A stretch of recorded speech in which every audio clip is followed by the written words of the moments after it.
Emerging with 50.19% of the vote in the 2019 polls, the ANC in Gauteng continues to roll out the big guns ahead of the 2024 national and provincial elections.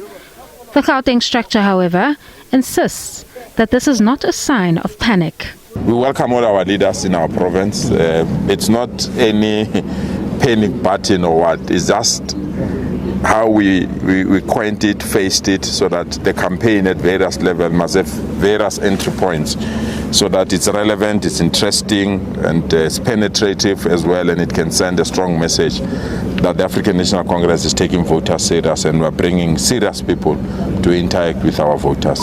Former ANC Deputy President Kgalema Motlanthe is one of the ANC veterans who have been critical of the governing party amid growing socioeconomic challenges.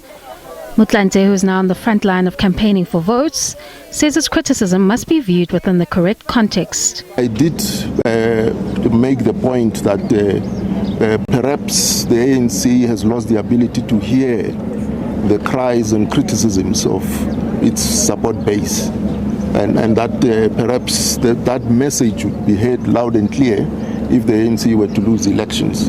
It wasn't like a prediction, it wasn't like a wish, but a plea rather to the leadership of the ANC to open up their ears and hear the cries of the ordinary people there. That's what it was. Residents of Diepkloof pleaded for intervention on the growing poverty levels, unemployment and drug abuse in the area. The biggest problem is poverty. Children are not working, Mr. Motlanthe. We are asking for jobs. Our children are going to school, graduating, and they are left with their academic gowns and their degrees. For instance, in my household, the children were just buried in 1 July. We found him in the streets after he went missing. He got involved in drugs. There are 3 children in this house that are abusing drugs. Why? They are getting educated, but they are not getting jobs. The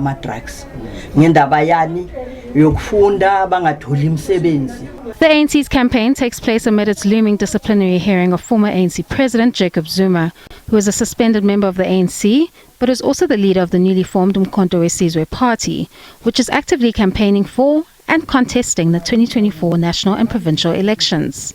Speaking on the sidelines of the campaign, Motlanthe said Zuma has made his choices. To the extent that the former president claims to remain a member of the ANC, we've had many people saying that their blood is black, green and gold, so they'll remain ANC forever. But of course, life doesn't work that way, so they make certain choices at a particular point in time. So he's also made his choices, and the organization has to ensure that it follows proper procedure. Motlanthe will continue on the Gauteng campaign trail over the weekend. Canny, Maphanga, SABC News, Soweto.